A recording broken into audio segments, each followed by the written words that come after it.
चलो भाई, इन 10-12 दिनों में बहुत कुछ हो गया है। पीएसएल का ड्राफ्ट हो गया। और ये जय शाह जब से आईसीसी के चेयरमैन आए हैं तो इनकी आपको पता है टैक्टिक्स कितनी आसमान के ऊपर जाती हैं, क्या क्या घूमता है। ये टेस्ट टायर 1 टायर 2 निकाल रहा है।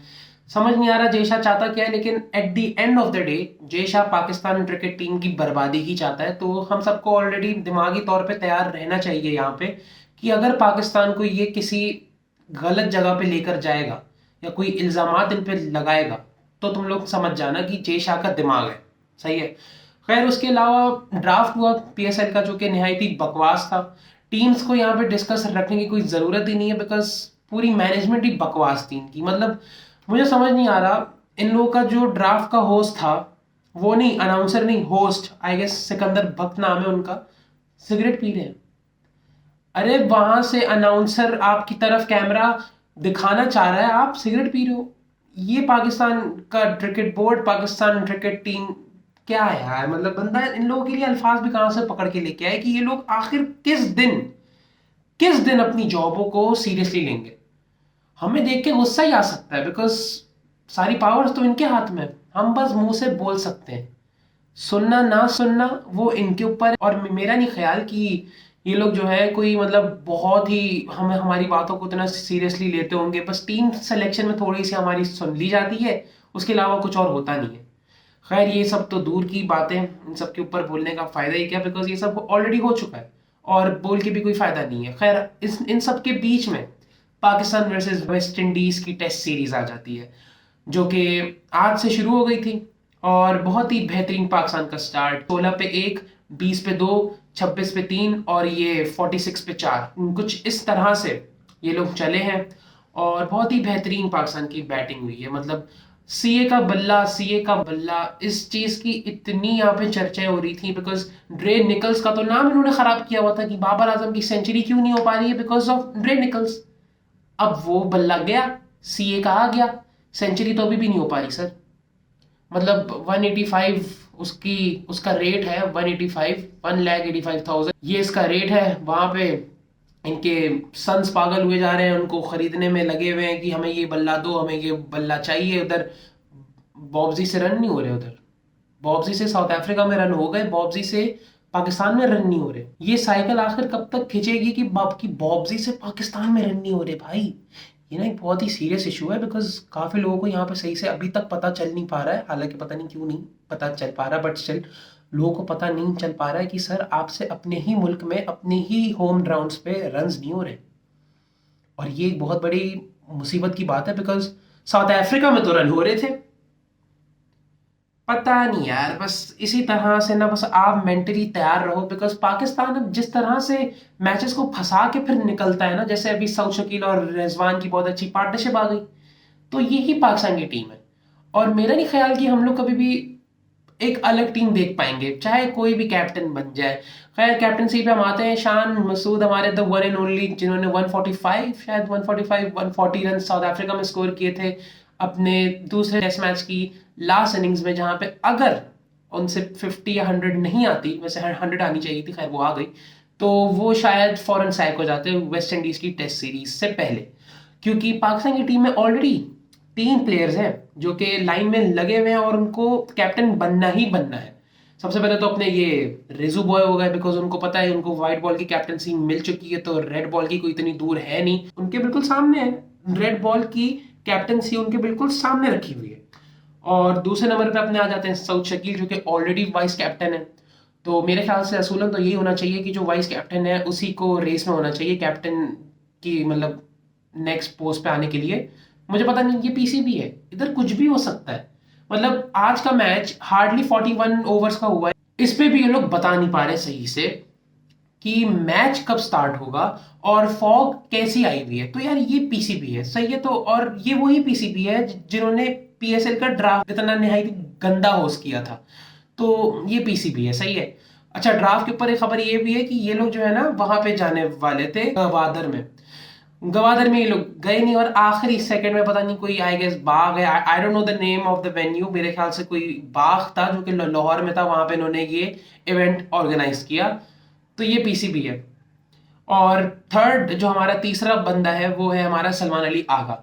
सलमान अली आगा तो साफ साफ बोलने को तैयार है कि भाई मुझे बैटिंग आती है, मुझे बॉलिंग आती है, मुझे फील्डिंग भी आती है, तो भाई मैं कैप्टन ही क्यों ना बन जाऊं। मेरा एवरेज जो है वो 50 तक ही है, तो मुझे कैप्टनसी दो। तो ये तीन प्लेयर्स लगे हुए लाइन में। और जैसे मैंने पहले बोला, ये पीसीबी है, ये इन तीनों के मुंह पे चांटे मार सकती है अगर ये शान का वापस से टेन्योर बढ़ा दे कि एज पाकिस्तान कैप्टन। शान मसूद अगर कैप्टनसी से ड्रॉप हुआ, वो प्लेइंग 11 से भी जाएगा, क्योंकि मोहम्मद हुरैरा, इमाम उल हक, पाकिस्तान के पास प्लेयर्स बहुत हैं, लेकिन पाकिस्तान की वही एक दिमागी बीमारी है कि हमें बड़े नामों के साथ जाना है। मोहम्मद हुरैरा जो है वो शोएब मलिक की फैमिली से उनका ताल्लुक है। खैर इसमें कोई इतनी कोई हैरान कुन बात नहीं है कि ये क्वालिफाई कैसे हो गए। भाई उसकी स्किल अच्छी है, सही है, इस तरह से तुम लोग मत हैरान होना कि हाँ हाँ शोएब की फैमिली का है, तो वो अच्छा खेलता है, वो अच्छा वाकई में खेलता है। खैर, तो मोहम्मद हुरैरा डेब्यू था उनका, तो नहीं नहीं हुए रन। बाप तो बाकियों से कौन से हो गए हैं? तुम्हारे बॉब्जी द किंग हो गए, कामरान गुलाम हो गए, शानी शानी द किंग हो गए, इतने तो किंग भरे हुए पूरी टीम में। शान मसूद ने 145 रन्स करके अपना पूरा 1 साल का उसने पूरा कर लिया है। और बाबर आजम जो है वो बस 1 रन बनाया वहां पे। रील है भाई, सीए का बल्ला, ग्रे निकल्स का बल्ला जाए, बिल्कुल यही टीम है भाई। बाबर आजम सर, मुझे जरा एक बात तो बताओ, ये सीए के बल्ले क्या मेटल के हैं? ये क्या मतलब कोई फाइबर है अलग से इनमें? ऐसा क्या है इन सीए के बल्लों में जो आप जब बॉल को टच करते हो अपने बैट से तो आपको पता नहीं चलता कि आपने कब बॉल को हिट किया है?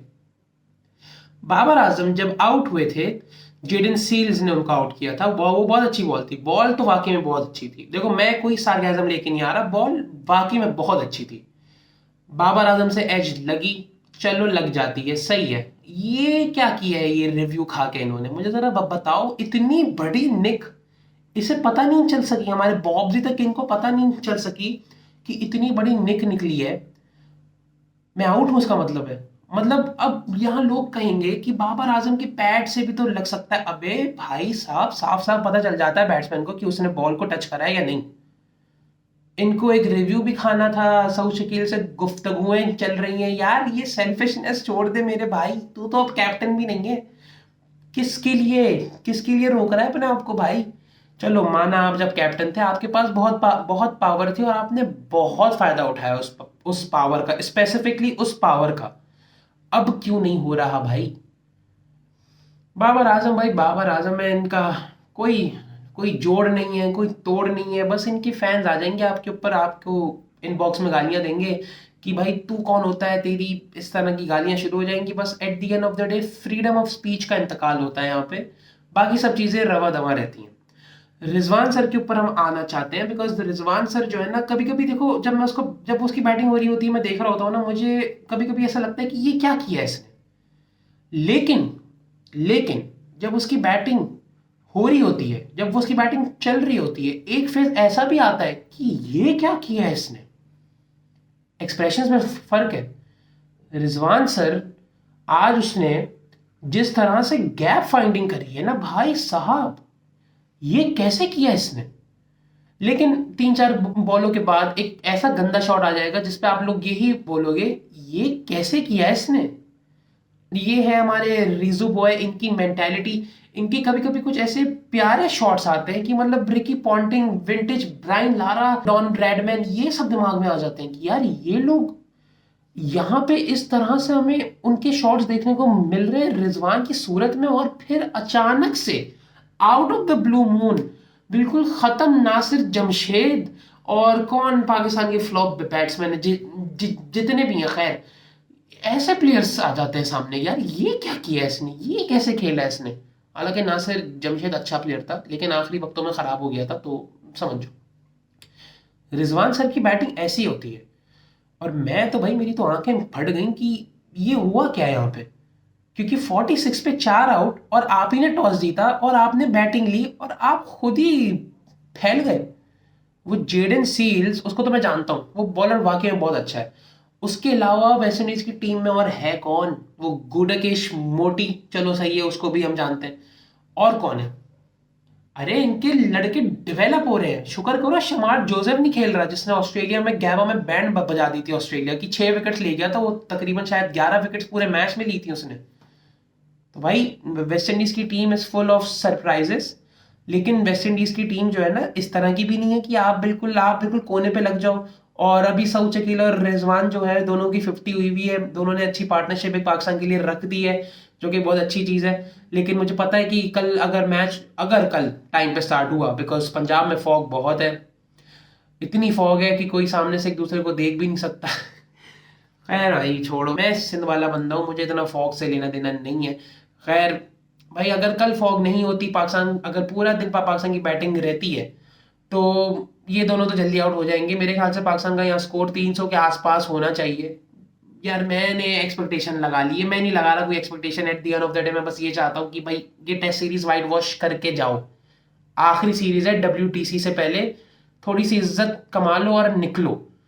बाकी सीए का बल्ला सीए का है, 185 उसकी प्राइस है, तुम लोग खरीदते रहोगे, सेंचुरीज फिर भी नहीं आएंगी। बाकी और क्या सैड चीज है, सभी कुछ सैड है।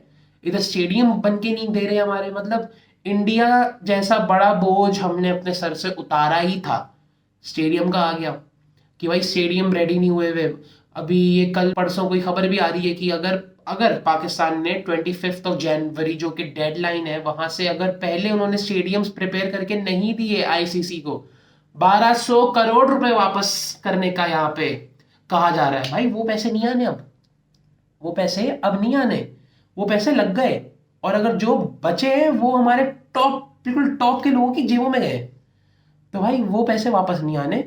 बाकी अब भाई देख लो, जो है वो यही है। बिकॉज मैं तो थक चुका हूँ, मैं देख देख के मैं बिल्कुल परेशान हो रहा हूँ कि इंडियन पेजेस हमारा रगड़ा मार रहे हैं कि ये रावलपिंडी की पिचेस हैं, ये लाहौर का है, ये किरांची, हमारा किरांची, ये वहां का ये स्टेडियम है। अबे लोग दबा के मार रहे हैं भाई, थोड़ा सा तो बंदा यहाँ पे होश के नाखून ले भाई, थोड़ा सा चुप कराओ इन लोगों को। देखो वो पाकिस्तान ने ट्रायंगुलर सीरीज भले ही कराची और लाहौर में रख दी है, लेकिन बकवास कभी बंद नहीं होनी, और वो हम देखते आ रहे हैं। खैर इससे कुछ फर्क नहीं पड़ने वाला, but at the end of the day हम ये कहेंगे कि भाई स्टेडियम्स बना के दे दो प्लीज। इतनी भी लंबी नहीं होनी थी। उधर अलग से कोई बिल्डिंगें बन रही हैं, कराची में अलग बिल्डिंग है, लाहौर में अलग, बिल्कुल बर्बादी फैली हुई है। और बस at the end of the day हम यही चाहेंगे कि भाई स्टेडियम बन जाए। बाकी पाकिस्तान के हालात तो बिल्कुल ऐसे ही हैं, हमें पता है। या फिर या तो विन है या तो लर्न, साफ साफ सी बात है। जब रिजवान सर आएंगे हम इन्हीं इन्हीं चीज़ों पे लग जाएंगे, या तो विन है या तो लर्न है।